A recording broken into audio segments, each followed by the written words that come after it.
성경 말씀 먼저 읽도록 하겠습니다. 시편 124편 1절로 8절 말씀, 제가 먼저 하나님 말씀 봉독하도록 하겠습니다. 다윗의 시, 곧 성전에 올라가는 노래.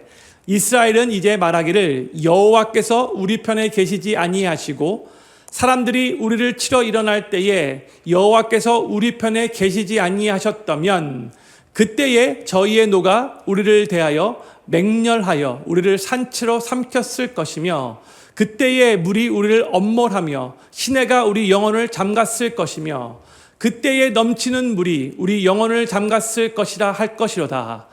우리를 저희 이에 주어 씹히지 않게 하신 여호와를 찬송할지로다. 우리 혼이 새가 사냥꾼의 올무에서 벗어남같이 되었나니 올무가 끊어짐으로 우리가 벗어났도다. 우리의 도움은 천지를 지으신 여호와의 이름에 있도다. 아멘. 오늘 이 시편 124편, 저희가 나누는 이 시편의 표제어는 다윗의 시, 곧 성전에 올라가는 노래입니다. 제가 여러 번 계속 말씀드렸듯이 시편 이제 120편부터 134편까지는 다 성전으로 올라가는 노래라고 했어요. 이 성전으로 올라가는 노래 중에 오늘은 저희가 5번째 시를 나눕니다. 그리고 이 15편의 시 중에서 다윗이 쓴 표제어의 다윗의 시라고 알려주는 시가 총 4개가 있는데 그 중에 2번째 시라고 할 수 있어요. 비록 성전은 다윗이 죽은 후에 그의 아들 솔로몬에 의해 지어졌죠.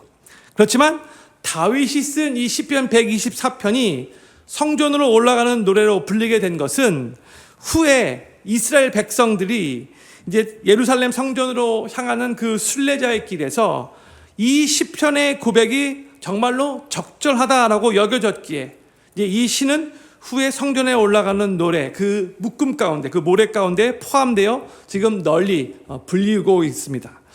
다윗이 구체적으로 언제 이 시를 썼는지는 잘 모르겠어요. 그런데 이 시편의 내용을 이렇게 읽어보면 아주 강력한 그 대적 앞에서 그 이스라엘이 멸망을 당할 뻔한 그 위기의 상황에서 다윗이 하나님의 도우심을 받아 구원을 받은 사건을 기억하며 감사와 찬송을 하나님께 올려드리는 공동체 감사의 시편입니다.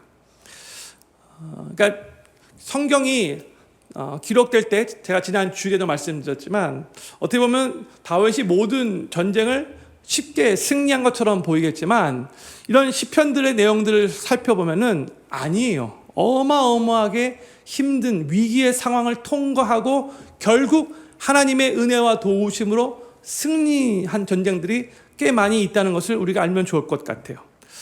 시편 124편은 크게 이제 3단락으로 구분할 수 있는데 첫 번째 단락은 1절부터 5절이에요. 만약 하나님이 우리 편에 아니셨다면 그때 벌어졌을 법한 그런 재앙을 노래하고 있는 것이고 6절과 7절에서는 하나님이 도우셨기에 구원을 받았음을 찬양하며 고백하는 내용이 2구절 안에 기록되어 있고 마지막 8절은 결론이라고 할 수 있는데 하나님의 이름만이 영원한 도움의 근거가 되는 것을 선포하면서 이 시를 마무리하고 있습니다. 이것을 기억하시면서 오늘 본문 말씀의 내용을 살펴보도록 하겠습니다. 우리 먼저 1절과 2절 말씀 우리 같이 읽도록 하겠습니다. 시작. 이스라엘은 이제 말하기를 여호와께서 우리 편에 계시지 아니하시고 사람들이 우리를 치러 일어날 때에 여호와께서 우리 편에 계시지 아니하셨다면 겠죠. 여기 보면 1절에서도 그렇고 또 2절에서도 그렇고 동일한 표현이 나오죠. 만약 여호와께서 우리 편에 계시지 아니하셨다면, 그렇죠? 이게 뭘 의미하는 거죠? 여호와께서 우리 편에 계셨기에 정말로 감사하고 정말로 다행입니다. 어휴, 이런 뜻인 거죠. 그리고 이렇게 2번 반복하며 시를 시작한다는 말은 정말로 하나님께서 함께 하신 것에 대해서 너무나 감사한 것을 이렇게 강조하고 있는 겁니다. 이 고백은 이제 1차적으로는 다윗이 한 고백이었지만 이제 그 당시에 그 전쟁을 함께 치렀던 이스라엘 백성들의 고백이 됐기도 했고요. 또 나중에 이스라엘의 신앙 공동체가 절기를 지키기 위해서 예루살렘 성전으로 올라가는 길에 또 함께 고백한 노래가 되었던 거죠. 근데 이스라엘의 역사는요, 하나님께서 정말 우리 편에 계시지 아니하셨더라면 그런 역사라고 할 수 있어요. 하나님께서 이스라엘의 편이 되어주시지 않으셨더라면 그들은 나라를 시작할 수도 없었죠. 출애굽조차가 불가능했을 거예요. 거의 아마 400년 동안에 애굽에서 노예살이를 했었잖아요. 남자 장정만 60만 명이 넘었었는데 그 어느 나라 왕이 그렇게 많은 노예들을 하루아침에 그냥 내보낼 수 있겠습니까? 그 당시에 노예는요, 재산 중에 재산이었어요. 그리고 노예가 없어지면요, 60만 명 이상 되는 이 남자 장정 노예가 없어지면요, 그 나라의 경제는 하루아침에 마비가 될 수밖에 없는 상황이에요. 그렇게 손해가 볼 것이 뻔한데 그 어느 나라 왕이 오케이, I will let you go 그렇게 하겠습니까? 노예인 이 이스라엘 백성들을 순순히 내보내고 싶은 마음 조금도 없었을 거예요. 우리가 출애굽기를 이렇게 읽어보면은 바로 왕이 계속해서 이제 재앙들을 연이어서 경험하면서 어쩔 수 없이 너무나 이제 두렵고 또 재앙이 일어날까봐 일단은 오케이 내보낼게 이렇게 말해놓고 또 시간 조금 흐르고 나면은 그 마음이 바뀌었잖아요. 근데 그 나라의 리더로서 왕으로서 그렇게 마음이 바뀐 것도 사실 이해가 돼요. 60만 명의 그 노예, 이게 어마어마한 자산이거든요. 그런데 하나님께서 이 이스라엘의 편이 되어 주셨기 때문에 절대로 출애굽할 수 없는 상황이었지만 하나님께서 10가지 재앙을 보내시면서 어쩔 수 없이 이 바로 왕이 이스라엘 백성들을 빨리 나가라 이렇게 할 수밖에 없었던 거죠.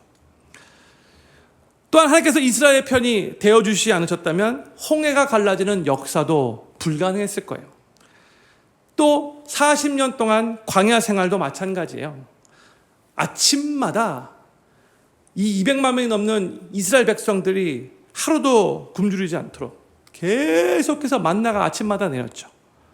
반석에서는 물이 터져 나왔어요. 그 광야에서 200만 명이 넘는 사람들이 목마르지 않고 계속해서 살 수 있다는 거, 그게 기적이잖아요. 하나님이 일하신 거죠. 낮에는 구름 기둥, 밤에는 불 기둥.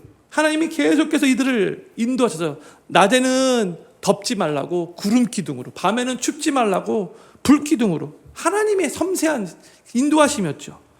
또 40년 동안 입었던 의복이 이 광야 생활하는 가운데 옷을 만들 수가 없으니까 헤어지지 않도록 하나님께서 또 신발도 다 발이 부르트지 않도록 다 그렇게 일하셨어요. 이게 기적이잖아요.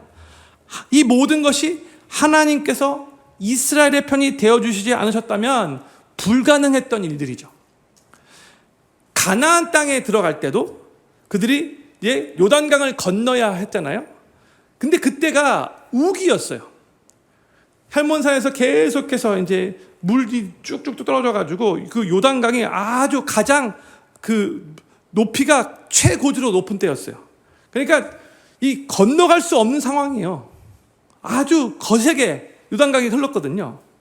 그럼에도 불구하고 하나님께서 말씀하실 때에 제사장들이, 언약궤를 맨 제사장들이 딱 요단강에 발을 대자마자 그냥 강이 저쪽에서부터 딱 흘러나다가 갑자기 딱 물벽이 생겼죠. 이 200만 명이 안전하게 건널도록 하나님께서 놀랍게 역사하신 거예요. 또한 이 요단강을 건넌 후에도 첫 번째 성이었던 이 난공불락 여리고성, 이 여리고성을 어떻게 정복했어요? 그냥 돌다가 외치라고 해서 외쳤더니 하나님께서 정말 피 한 방울 흘리지 않도록 무혈전쟁으로 이 여리고성, 이 난공불락을 정복하시게 하셨어요. 그 후에도 이 가나안 땅에서 어마어마하게 많은 정복 전쟁을 치렀는데 이 아간의 죄로 말미암아 아이성 전투 때만 딱 한 번 패배했고 그 후에 모든 전쟁들에서 그 대적들이 아무리 막강하다 할지라도 다 승리를 거두었어요. 말이 안 되는 거예요, 사실. 연약한 노예 출신의 이스라엘 백성들이 어떻게 그렇게 잘 싸울 수 있습니까? 이 모든 것은 하나님께서 이스라엘의 편이 되지 않으셨다면 결코 일어날 수 없었던 일들이었는데 하나님이 다 가능케 하신 거죠. 성도님들, 우리의 삶도요, 만약 하나님이 우리의 편이 아니셨다면 이미 무너졌을 존재라는 것을 우리가 인정해야 돼요. 각자가 한번 자신의 과거를 돌아보시기 바라요. 성도님들의 인생에서 가장 어두웠던 시기, 가장 절망스러운 시간은 언제였습니까? 그 시간이 예수님 믿기 전 시간도 마찬가지예요. 왜냐하면 하나님은 전지하신 분이고 미리 예지하시는 분이시기 때문에 우리가 앞으로 예수님을 믿고 하나님의 자녀가 될 것을 아셔서 과거의 일까지도, 예수님 믿기 전까지의 일까지도 하나님이 다 우리를 지키시고 보호하셨던 거죠.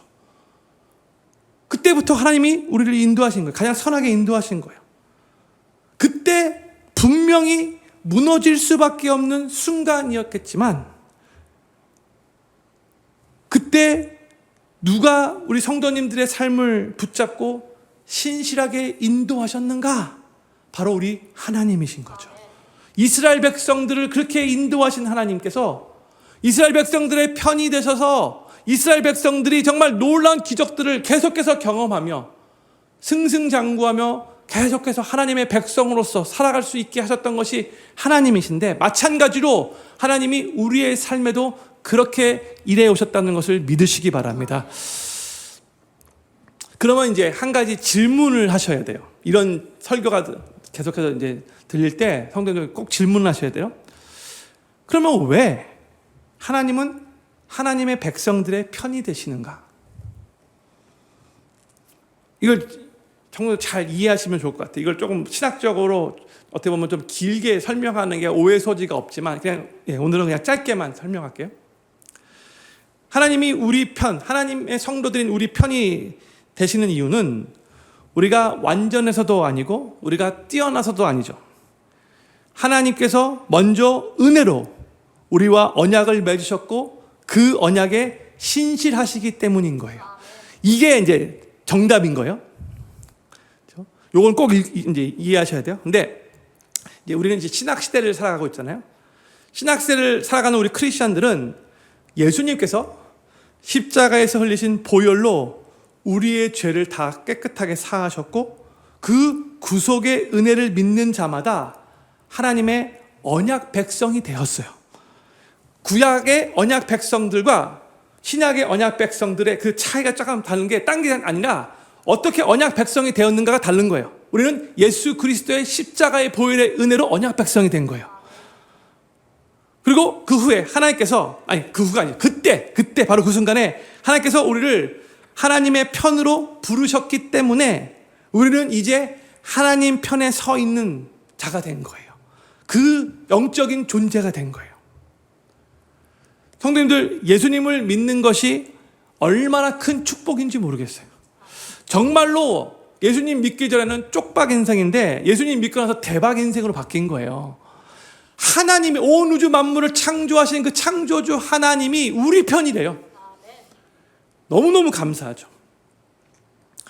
다시 2절 말씀 다시 비춰주시면 좋겠어요. 2절 말씀에서 사람들이 우리를 치러 일어날 때라는 그런 표현이 나오죠.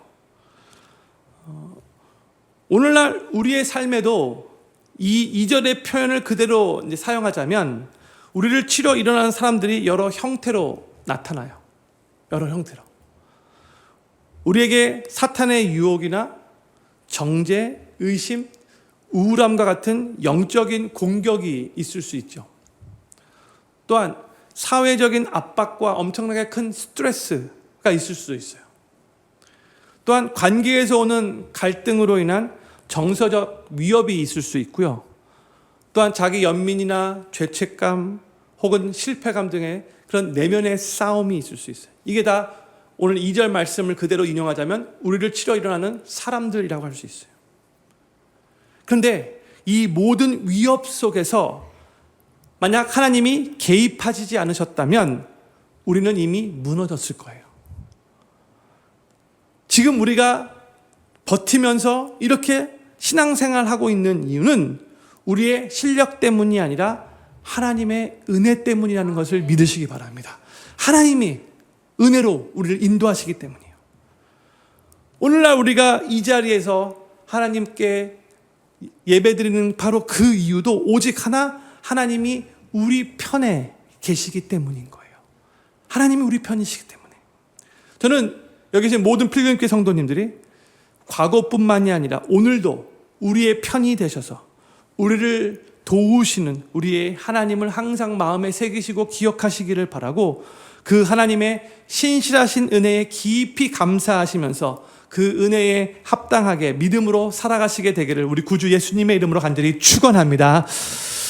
계속해서 다윗은 이제 하나님께서 우리 편이 되어주시지 않으셨다면 겪게 되었을 그 위기를 3절부터 5절에서 표현을 해요. 1절과 2절은 만약에 하나님 우리 편이 않으셨다면 두 번 연속으로 이제 그 if문을 말했죠.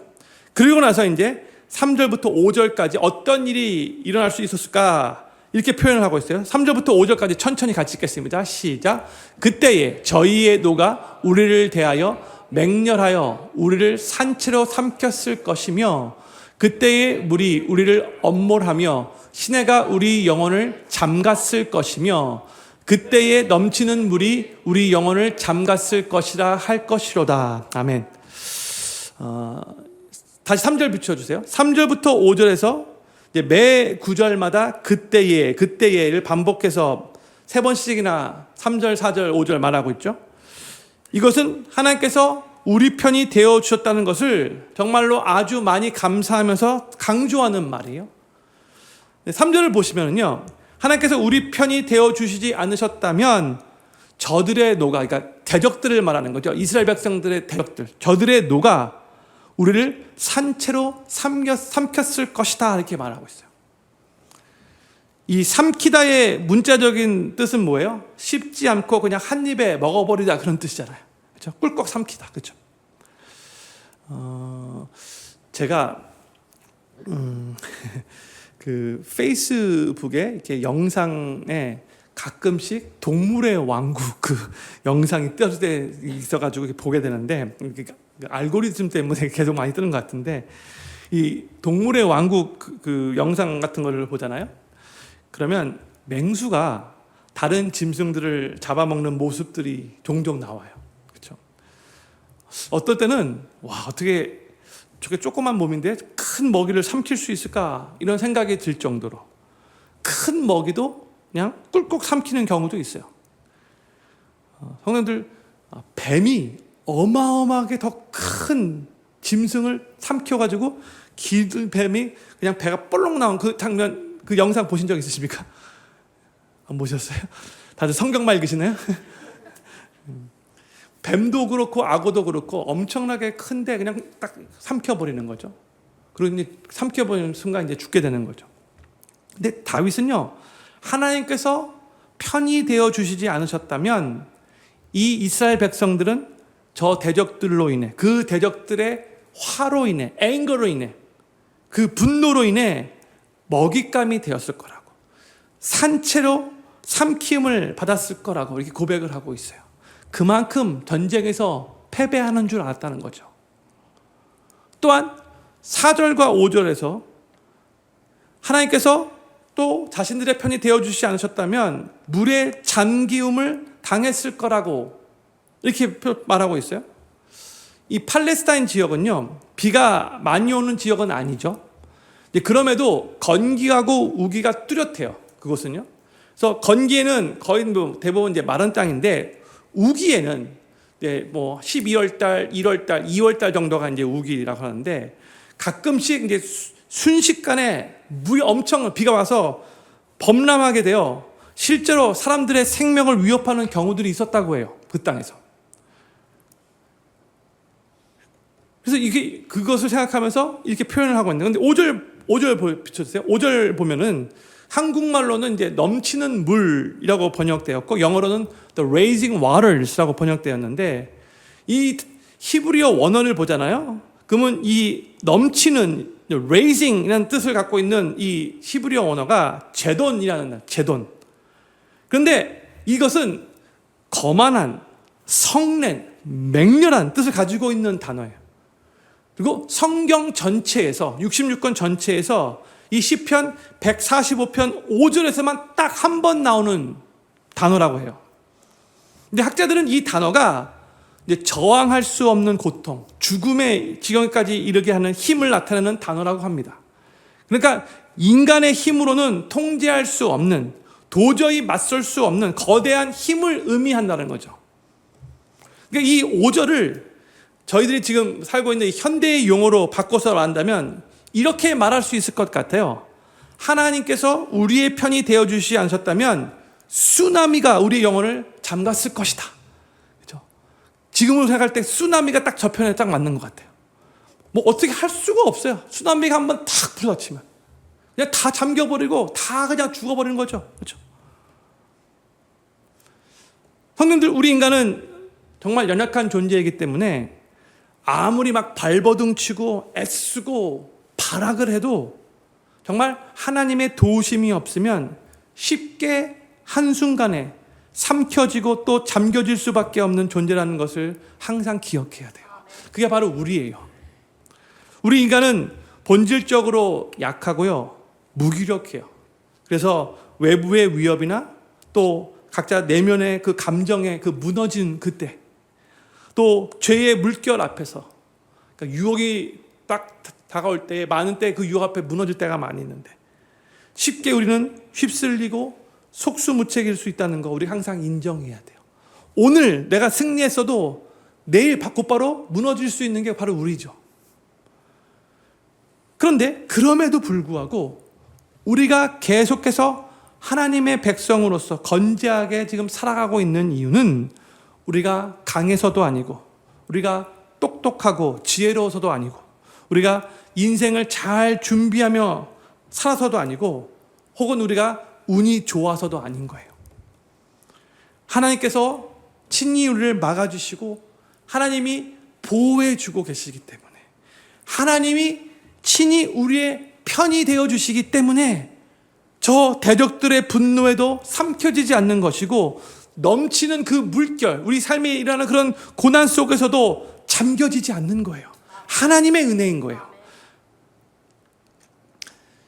한자로 설상가상이라는 말 있죠. 설상가상. 눈 위에 또 서리가 내린다라는 그런 뜻이에요. 알고 계셨는지요? 설상가상. 근데 눈이 내린 상황으로도 추운데 거기에 서리까지 내리는 것처럼 재난 위에 또 다른 재난이 겹치는 상황을 의미하는 거예요. 이미 어려운 상황인데 거기에 더 큰 어려움이 겹쳐서 고통이 더욱 심해지는 상황을 이렇게 비유적으로 사자성어로 말한 건데, 근데 우리의 삶을 볼 때도 이렇게 설상가상으로 예상치도 않았던 일, 크고 작은 일들이 연이어서 터질 때가 있어요. 그렇죠? 그리고 보통 보면은 힘든 일들이 한꺼번에 몰아서 오죠. 왜 그런지 잘 모르겠는데 한 번 올 때 계속해서 와요. 설상가상이에요. 예를 들어서 교통사고를 당한 지 얼마 되지도 않았는데 직장에서 해고까지 당할 수 있어요. 근데 내 삶만도 버거운데 또 내 자녀에게 또 문제가 생길 수도 있어요. 정말 이럴 때는 정신이 하나도 없어요. 그렇죠? 이런 일들 경험하지 않기를 바라지만 이런 일들이 우리 삶 가운데 일어날 때가 있는 거잖아요. 그렇죠? 마음이 너무 힘들고 무겁고 밤에 잠도 잘 오지 않아서 뜬 눈으로 밤을 지샐 수도 있어요. 이런 상황 가운데서는. 우리의 인생은 이렇게 예기치 않게 닥쳐오는 고난과 위기 앞에서 마치 갑작스럽게 덮치는 거센 물결 앞에 서 있는 것처럼 속수무책으로 느껴질 때가 많이 있어요. 이게 바로 연약한 우리 인생의 실존인 거죠. 죄로 인해 깨어진 죄악에 관영한 세상 가운데 살아가는 인간의 연약함이라고도 할 수 있어요. 그러나 우리가 이렇게 연약하기 때문에 우리는 더욱더 하나님만을 바라보며 하나님만을 의지해야 하는 것이죠. 하나님의 은혜를 더욱더 간절히 사모해야 하는 거예요. 특히 대적들이 우리를 삼키려고 달려들고 우리 삶의 환경이 우리의 힘과 지혜로는 감당할 수 없을 정말 큰 폭풍과 그렇게 몰아칠 때에 우리 안에 올라오는 모든 부정적이고 절망적인 그런 생각들이 있을 수 있는데 그때 그 모든 부정적이고 절망적인 생각들은 다 떨쳐버리고 왜 내 삶은 항상 이 모양이지? 하나님은 정말 살아계신 거 맞나?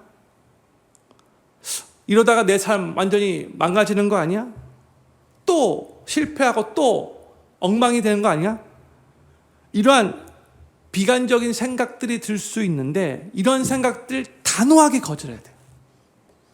그 대신 그럴 때일수록 더욱더 하나님 말씀 굳게 붙들고 하나님의 주권과 하나님의 신실하심을 신뢰하며 간절히 기도하면서 무엇보다도 예수님 안에서 우리를 하나님 편에 있게 해주신 그 주님의 은혜를 붙들어야 하는 거죠.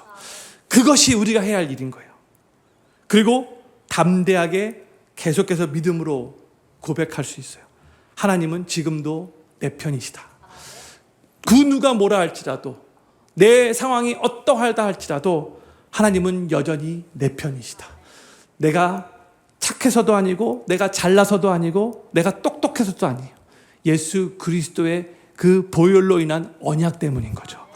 비록 상황은 하나도 변하지 않았다 할지라도 우리의 영혼이 그 고난의 물결에 삼켜지지 않고 하나님으로부터 힘과 위로를 공급받아 오히려 감사하는 마음으로 다시 일어서는 그런 경험을 하시게 되기를 간절히 소망합니다.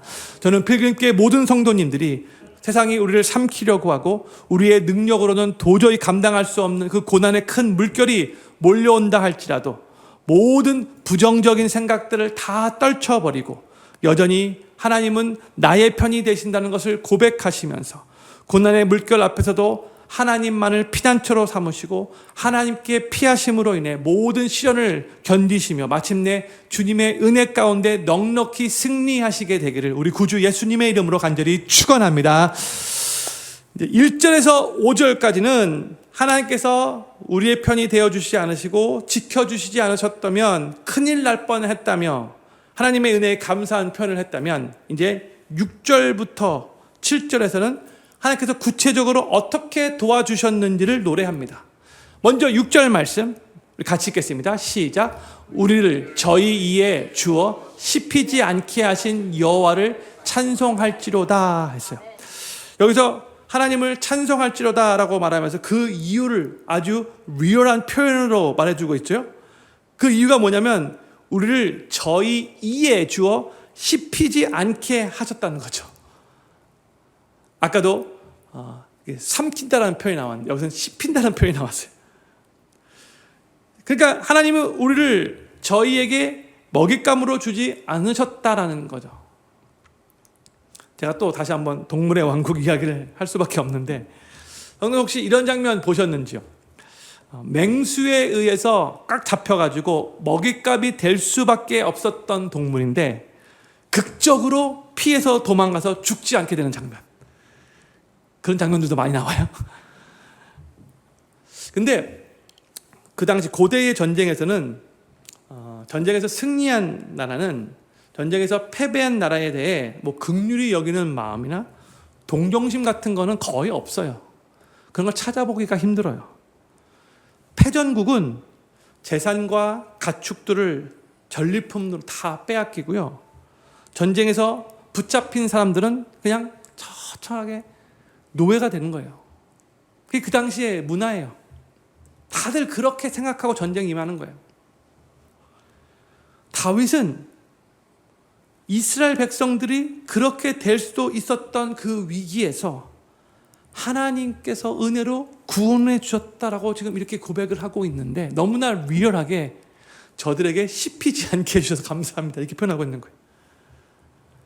그런데 이 위기에서 극적으로 벗어난 것에 대해서 7절에서 우리가 잘 아는 표현이 나옵니다. 7절 말씀 같이 읽겠습니다. 시작. 우리 혼이 새가 사냥꾼의 올무에서 벗어남같이 되었나니 올무가 끊어짐으로 우리가 벗어났도다. 아멘. 성도님들 혹시 이 구절을 토대로 만든 복음성가 아시는지요? 네. 우리 영혼이 벗어났도다. 아시죠? 올무가 끊어졌네, 해방되었네. 제가 예수님 처음 막 만나고 나서 고등학생 때 이 찬양 많이 불렀어요. 네. 사냥꾼이 짐승을 잡기 위해서 만든 올무에 짐승이 딱 걸리게 되면 벗어나기가 힘들죠. 거의 불가능해요. 근데 7절 말씀을 보면 이제 새가 올무에 잡혔다고 알렸어요. 새는요, 더 조그맣잖아요. 그러니까 올무에서 벗어나기 위해서 발버둥 치면 칠수록 올무가 더욱더 쪼여오는 거예요. 올무에서 벗어날 수가 없어요, 새는. 근데 지금 다윗이 대적들을 지금 사냥꾼에 비유하고 있고요. 이스라엘 백성들은 지금 올무에 갇혀 있었던 새에 비유하고 있는 거잖아요. 그와 마찬가지로 우리가 이 세상을 살아가면서도 우리를 얽매이게 하고 올무에 걸리게 하는 사냥꾼들이 존재하는 거 아시죠? 이 사냥꾼이라고 말할 때 우리가 조금 더 깊이 생각해 보면 좋을 것 같아요. 사람들이 아니라 할지라도 우리 삶 가운데에 반복되는 죄의 습관, 음란, 중독, 탐심일 수 있어요. 과거의 상처나 수치심일 수도 있어요. 죄책감이나 정죄감에 시달리는 사람들도 많이 있어요. 열등감이나 실패감에 시달리는 사람들도 많이 있어요. 사람들의 인정에 대한 그런 집착, 상당히 많은 사람도 있어요. 또 자기 연민 빠지는 사람들도 많이 있어요. 그것이 무엇이든지 간에 우리를 얽매이고 우리를 바르지 못한 방향으로 끌고 가는 것 전부가 다 사냥꾼들이라고 할 수 있죠.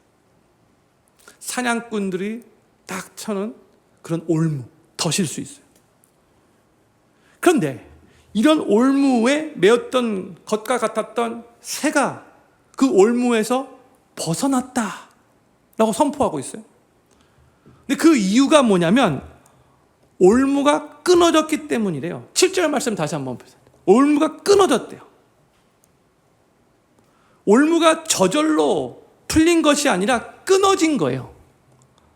새가 올무에 갇힌 상태에서 막 버등버등 돼가지고 올무가 느슨해져가지고 그렇게 벗어난 게 아니에요. 또 새가 막 이로 막 그렇게 이가 아니죠. 부리로 막 그렇게 쪄가지고 그 올무가 끊어진 게 아니에요. 외부에서 그 올무를 끊어주었다는 거예요. 이게 뭘 의미하는 것인가? 이것은 하나님의 능력으로 올무 자체가 파괴되었다는 것을 의미하는 거예요. 그 올무에 갇혀 있었던 새가 바등바등 돼가지고 그게 끊어진 게 아니라는 거예요. 이 끊어짐은 인간의 노력이나 지혜로 된 것이 아니라 하나님의 강권적인 은혜의 손길로 된 거라는 것을 이렇게 표현하고 있는 거예요. 사랑하는 필근교회 성도님들, 하나님은 우리를 얽매이게 하는 모든 올무를 끊으시는 분이신 것을 믿으시기 바랍니다. 하나님께서 예수님을 통해 우리를 구원하실 때에 그 구원은 단순한 위기 탈출만이 아니었고요. 완전한 해방이었어요. 새처럼 날아오르는 자유를 위해 우리를 구원해 주신 거예요. 그래서 벗어났다라는 말은 구원받은 이후에 완전 새로운 삶, 해방된 존재로 살아가는 것을 의미하는 거예요. 올무는 여전히 우리 삶 가운데 이 세상에 존재하겠지만 하나님의 백성은 그 위협에 종속되지 않는 존재가 된 거예요. 세상에는 여전히 우리를 유혹하는 올무들이 많이 있겠지만 하나님께 피하고 하나님을 의지하는 자는 그 올무에 사로잡히지 않고 참된 자유의 삶을 누릴 수 있게 된 거예요. 그리고 구원받은 하나님의 백성이 되었다면 이제 그 올무로부터 벗어난 자로서의 자유의 삶을 살아야 하는 거예요. 다시 스스로 그 올무에 빠져들어가서는 안 된다는 거죠. 새가 올무에서 풀려났다면 이제는 하늘을 향해 훨훨 날아야 하듯이 우리가 그 습관에게 다시 돌아가지 말고 정말 자유롭게 해방된 자답게 살아야 하는 거예요. 구원의 기쁨과 주님의 그 은혜의 자유함을 계속해서 누리고 다른 사람들에게 전하며 아직까지 계속해서 올무에 갇힌 자들이 우리 주변에 많이 있는데 그 올무로부터 벗어날 수 있는 길이 있다고 그 복음을, 그 굿뉴스를 전하는 삶을 살아야 하는 거죠. 그러기 위해서는 먼저 우리가 자유롭게 사는 삶을 그들에게 보여줄 수 있어야 돼요. 나 봐라. 예수 그리스도의 은혜로 이제 자유함을 누리며 하늘을 훨훨 나르고 있어. 너도 나와 같이 하늘을 훨훨 나를 수 있어. 자유롭게 살아갈 수 있어. 내가 누려야지만 그들에게 담대하게 증거할 수 있는 거죠. 저는 필그림교회 모든 성도님들이 우리가 예수님을 삶의 구세주로 영접할 때에 하나님께서 우리를 얽매이게 하는 모든 올무를 끊어주셨음에 감사하실 수 있기를 바라고, 이제 구원받은 하나님의 백성으로서 하늘을 향해 높이 활발 나르는 삶을 누리시면서 죄악의 습관으로 절대로 돌아가지 마시고 구원의 기쁨과 자유를 전하시면서 벗어난 자로서의 삶을 계속해서 살아가시게 되기를 우리 구주 예수님의 이름으로 간절히 축원합니다. 이제 다윗은 사냥꾼의 올무에서 벗어나게 해주신 분을 고백하고 노래하면서 이 시편 124편의 마무리를 이렇게 합니다. 8절 말씀 같이 읽겠습니다. 시작. 우리의 도움은 천지를 지으신 여호와의 이름에 있도다. 아멘. 여기서 우리의 도움은 여호와의 이름에 있다라고 말하고 있어요. 우리의 도움은 천지를 지으신 여호와에게 있다 이렇게 말할 수도 있는데 여호와의 이름에 있다 이렇게 말하고 있어요. 근데 이 히브리인들은 이름을 말할 때 호칭을 의미하는 것보다도 정말 하나님의 성품과 언약과 인격 전체를 상징한다라고 이미 말씀드렸죠. 다윗은 하나님께서 자신과 이스라엘의 편이 되어주신 것을 이 8절의 고백으로 완벽하게 표현하며 이 시를 마무리하고 있어요. 이스라엘의 과거의 위기로부터, 대적들의 공격으로부터, 영원히 삼켜질 뻔한 그러한 위험한 상황으로부터 누가 우리를 도와주셨는가? 이 질문에 대한 정답이 바로 이 8절에 있는 거죠. 천지를 창조하신, 전능하신, 절대 주권자가 되시는 하나님께서 우리를 도와주셨다.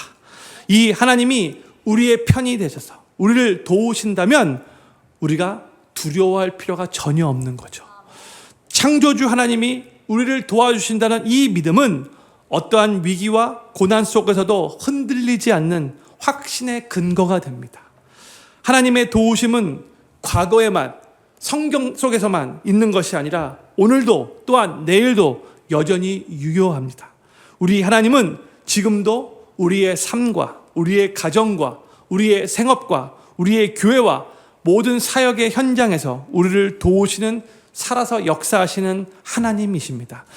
우리의 기대를 인간의 손에 두고 있다면 우리는 그 인간을 의지했기 때문에 결국 낙심할 수밖에 없고 실망할 수밖에 없어요. 그러나 창조주 하나님께 도움을 구하는 사람만이 지속적이고 흔들리지 않는 소망을 계속해서 가질 수 있어요. 우리의 도움은 사람에게 있지 않고 천지를 지으신 여호와 하나님께 있습니다. 그 하나님의 이름을 부르며 사는 인생은 고난과 위기 속에서도 결코 무너지지 않습니다. 그렇기 때문에 성도님들에게 세 가지를 부탁드리고 싶어요. 첫 번째, 아침에 하루를 시작할 때에 나의 도움은 오직 여호와 하나님께 있습니다 라고 고백하시며 하루를 시작하실 수 있기를 바라요. 오늘도 나의 도움이 되어 주시옵소서. 꼭 고백하시며 하루를 시작하실 수 있게. 두 번째, 삶을 살다가 문제를 마주할 때가 있는데 그럴 때마다 먼저 사람들에게 도움을 청하려고 하지 마시고 제일 먼저 하나님께 무릎 꿇고 하나님의 도우심을 간구하시며 그 문제를 온전히 하나님께 맡기는 훈련을 하시기 바랍니다. 그리고 세 번째로 하나님의 도와주심을 삶 가운데 경험하실 때마다 정말로 하나님께 감사드리시며 모든 영광 하나님께 올리며 하나님이 하신 겁니다.